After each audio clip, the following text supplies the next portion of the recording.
Welcome to Drive the Daf. Clear, structured explanation of the daily Daf in 20 minutes. You can even follow in the car. Pesachim Daf ranges across a number of subjects. The beginning of the Daf finishes the discussion about which camps of Klal Yisrael different types of tumah have to be sent out of. Then we go back to analyzing our Mishnah. We had discussed there's something called Michloi Krovav. The Gemara wants to define what Michloi Krovav is.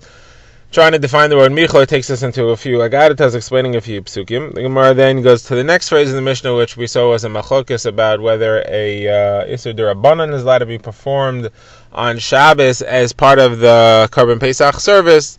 The Gemara will bring a contradiction. The Gemara will explain what the opinions hold, and then the Gemara will also get into more agarata related to the subject, discussing the chashivos of Yom Tov and doing mitzvahs and things like that. So first of all, we had seen that there are three levels of tumah. There's Tamei Meis, which is the lightest of the three. Then there is Tumah Zav, which is stricter than that. And then there is Tumas Mitzara, which is the strictest of the three. Tamei Meis has to be sent out of Machane Shechina, Machane Kahuna, which is the Azara. But he can stay in Machane Leviyah. Tamei Zav has to go out of even Machane Leviyah, but he can stay in Machane Yisrael. And Mitzara has to go out of even Machane Yisrael. He has to go outside of all the Machanas. Now we had said that a Baal Keri is similar to a Zav, and therefore he has to go out of Machane Leviyah, but he can stay in Machane Yisrael. The Gemara has a contradiction to that. The Gemara has a brisa that lists the three, and it says their order, and then it says, and Baal Keri is out. Baal Keri is excluded. He's different because he's really lighter than even Tumas Meis. Tumas Meis takes 7 days to get rid of. Baal Keri can be finished in 1 day. So Baal Keri is the lightest of the three. So the Gemara says, when you're saying Baal Keri is the lightest of the three, you're saying that obviously his level of exclusion from camps is on the level of Tamei Meis, or less. Where we've viewed it as a type of Zav as being very similar to Zav. Baal Keri and Zav are similar.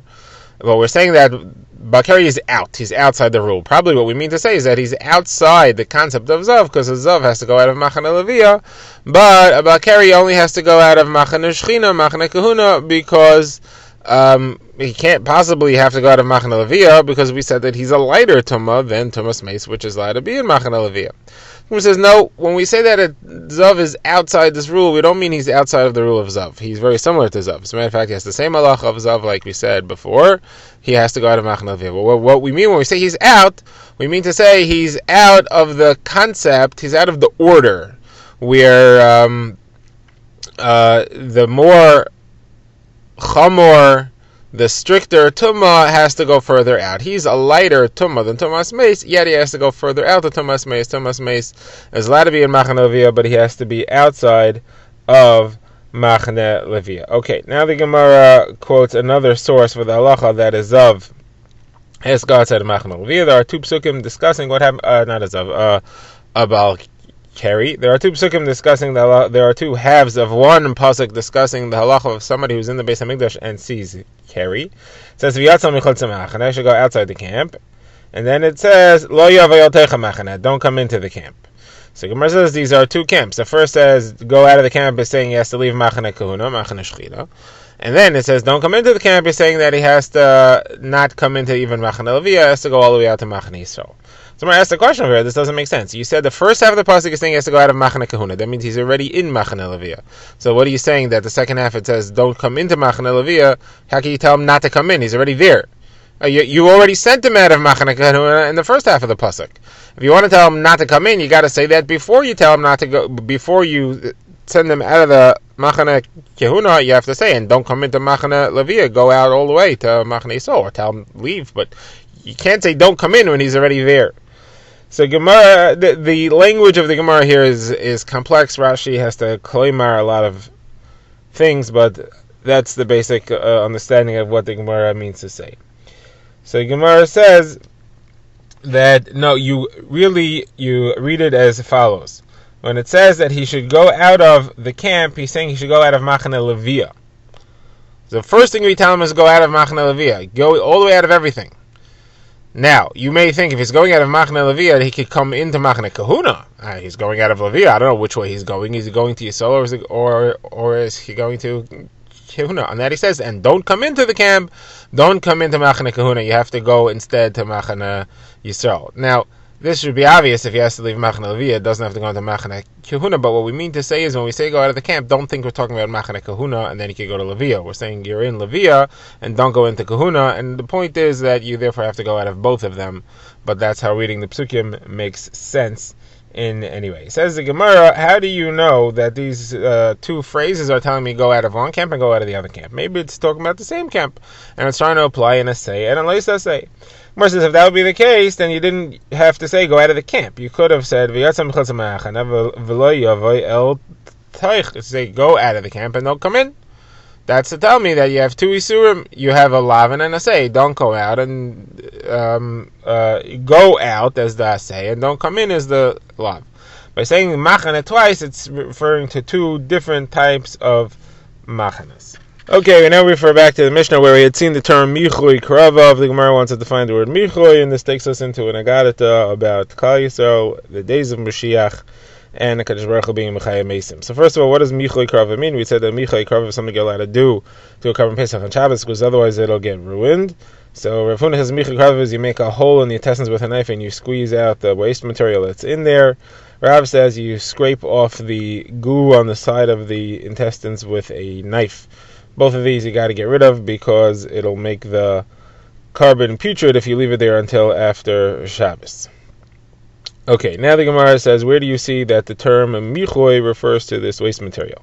So the Gemara says there is a pasuk that says V'ro kvasam kidavra mecharvos meichim garim yachelu. So charvos meichim, the property of the fat, the meichim will be eaten by the garim. So the Gemara says this means the meichim refers to Rishayim, the wicked, and their property will be inherited by tzaddikim. The gara means tzaddikim. So you see that mechim again refers to something disgusting, foul, and putrid, and that's why it's referring to the foul waste material of the carbon. So Gemara says, what does the first half of the pasuk mean? It says, "Ro kvasim kidabram." The sheep will pasture as has been spoken about them. So the sheep is referring to Klal Yisrael, but what does it mean? They'll pasture as has been spoken about them. So Abaye says it's referring to the second half of the pasuk that the tzaddikim will inherit the property of the Rishayim. So Rava says, but it has to be two separate things, because it says first of all v'ro kavasam kedavram, then it says v'charvas meichem gar mechelu. Besides for that, there'll be charvas meichem gar mechelu. If we just say charvas meichem gar mechelu, then it's the two halves of the pasuk talking about one thing, but it says v'charvas, so it's talking about something else. So what then is it referring to when it says v'ro kavasim kedavram? So the Gemara says, Rava says, it's like Rav Chananel, that the tzaddikim are going to do tchiyas hamesim, they're going to bring other people back to life. How do you see that? Because the pasuk here says v'ro kvasam kedabram, and then we link that to the word ra'u bashan v'gilad. Ra'u, pasuk of ra'u bashan v'gilad kimi olam, that they will be shepherding in Bashan and Gilad like in the days of old. Bashan and Gilad says Rava refers to Elisha Hanavi and Eliyahu Hanavi. Elisha came from the Bashan because there's a pasuk that says Vayani Shafad by Bashan. Shafad was Elisha's father, and Eliyahu we know is from Gilad, like it says Vayemer Eliyahu Hatishbi Mitoshvi Gilad. Eliyahu HaGiladi. Okay, says Rav Shmuel bar Nachmani, name of Yonis, and tzaddikim are going to bring the other people back to life in the future. Pasuk said, the old men and women will sit again in the streets of Yerushalayim,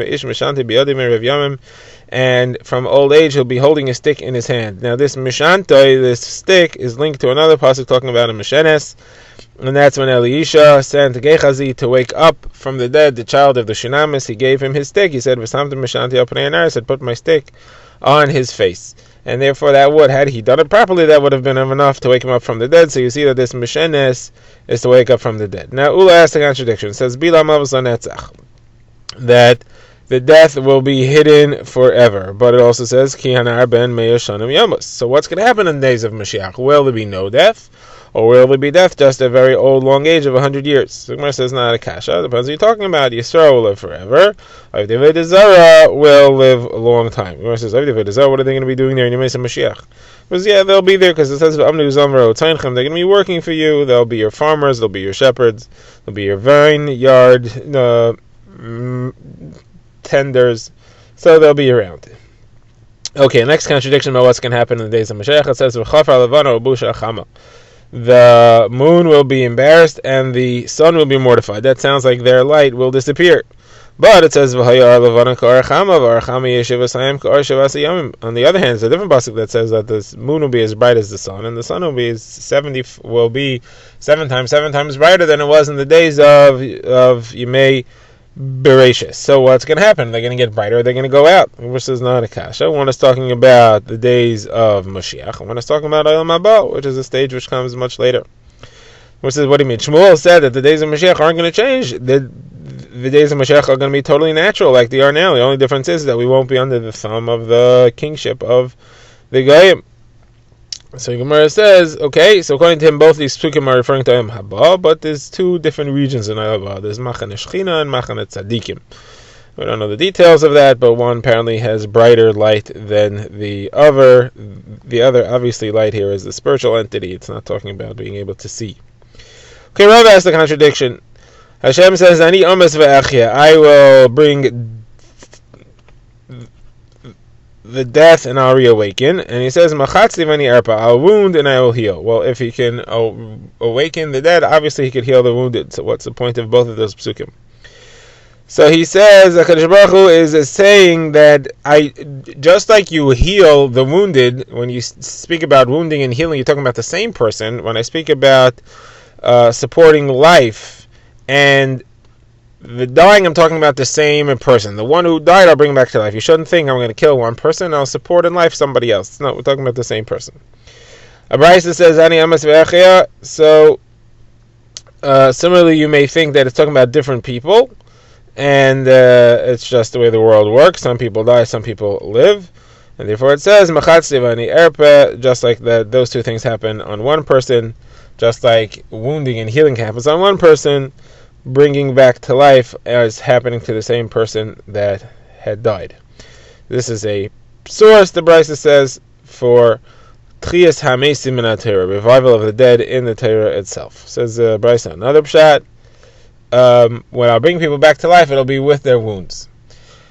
I'm not going to heal them from their wounds right away as part of the bringing back to life experience. Somebody who had wounds, who had infirmities, who had mumin when he died will be brought back with them, and then afterwards I will heal that person.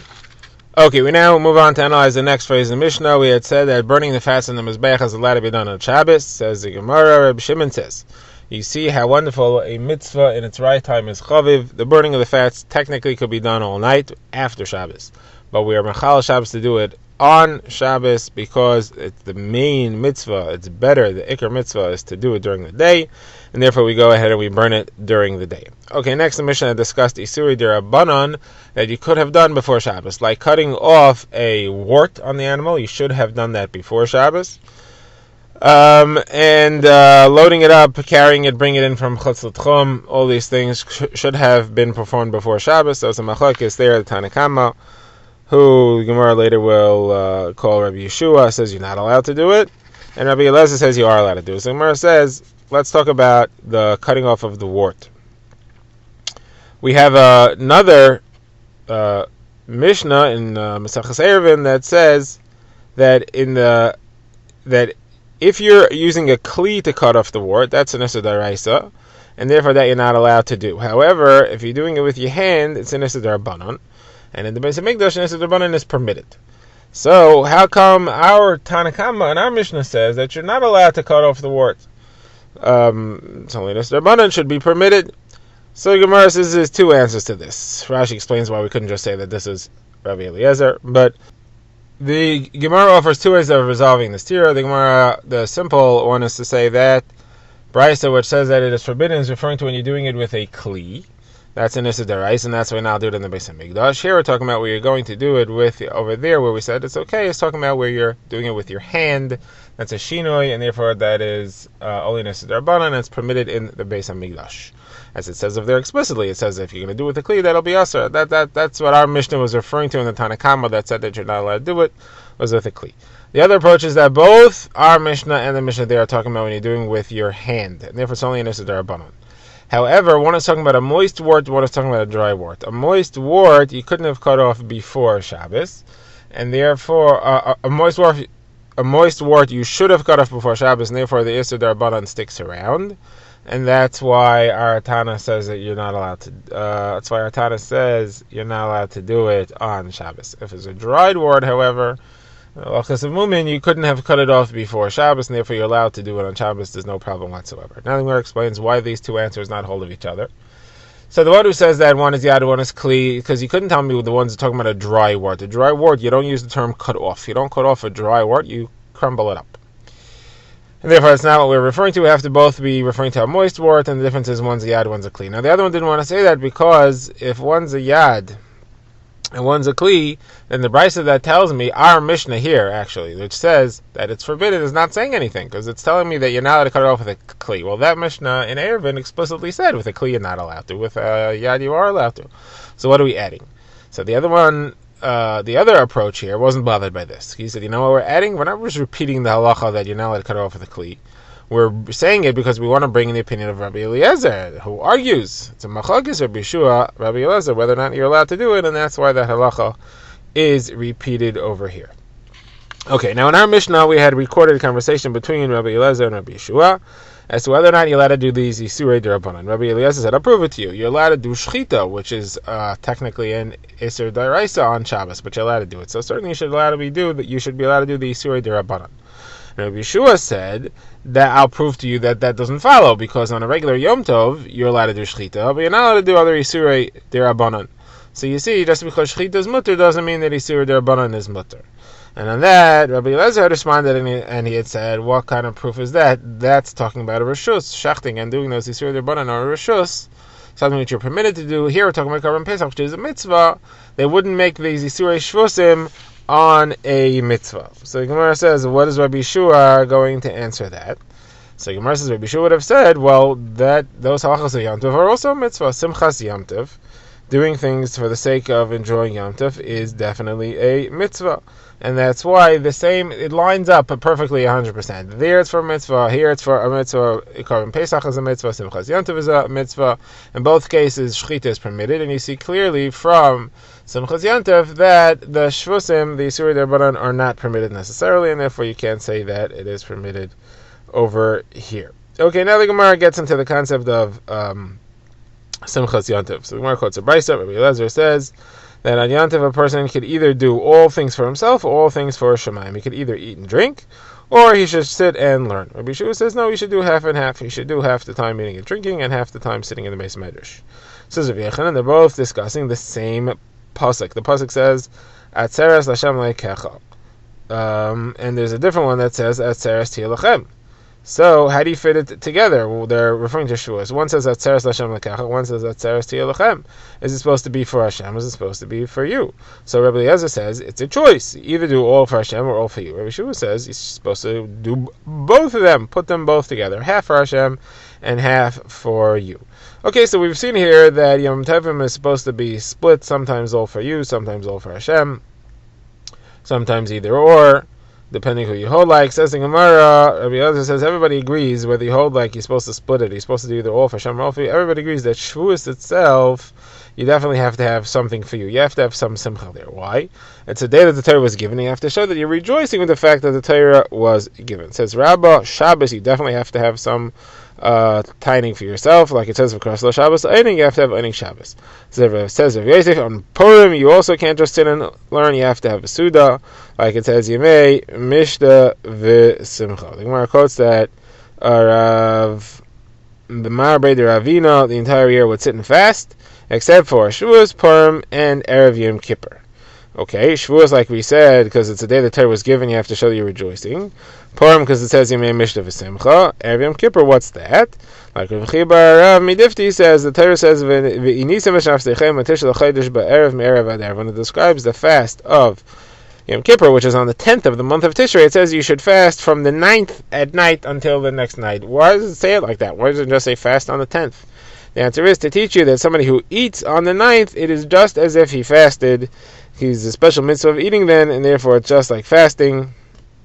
And that's why he was makbid to eat on Yom Kippur, even though he fasted every other day of the year. Says the Gemara, Rav Yosef on Shavuos would make a third cow. Third cow is a very high quality meat. Either it's the third born cow or a different shad. But he said he invested in very good quality meat because he said that today is a great celebration.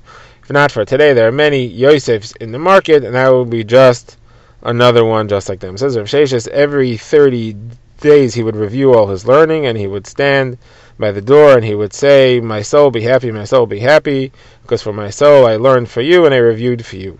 Says the Gemara, that seems to be that he's saying that the benefit of learning goes slowly to the learner, but it's not true, because we know that if not for people learning, the entire heaven and earth would fall apart, like it says in the whole creation is sustained by the learning.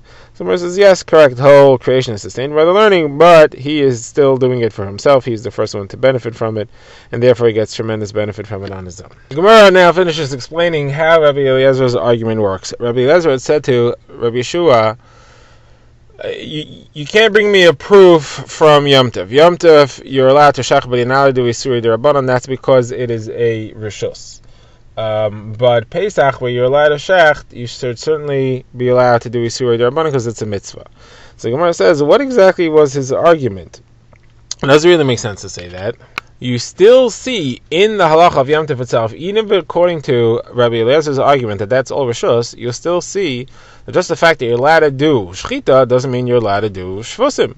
Shechita is generally an Isser Deraisa. You're allowed to do it for Yom Tov, but you're still not allowed to do Shvusim. You still see that you cannot learn Shvusim from Shechita. So even in Karban Pesach, you shouldn't be able to learn from the fact that you're allowed to do Shechita that you're allowed to do Shvusim. So Gemara says no, because Rabbi Eliezer point is that the fact that the Shvus of Pesach, the Shvus of the Isurei Shvus you want to do in connection with the Karban Pesach, the fact that those are a mitzvah makes them stronger relative to the Shechita than the Shvusim of Yom Tov relative to the Shechita on Yom Tov. Because why would the Rabbanan make a Gzeira on Shvusim, which is a mitzvah? Now on Yom Tov it's over, just so you understand. You're allowed to do Shechita, but the Rabbanan asked for Shvusim. Fine. But why would the Rabbanan make an Isser on Shvusim on something which is a mitzvah? So if you're allowed to do the Shechita for that mitzvah, you should certainly be allowed to do the Shvusim, which the Rabbanan would not make Gzeira. Drive the Daf is a project of the Grand Woodlands Shul and is presented by Rabbi Yitzchak Landa. Find us on YouTube or subscribe to daily emails by emailing drivethedaf@gmail.com.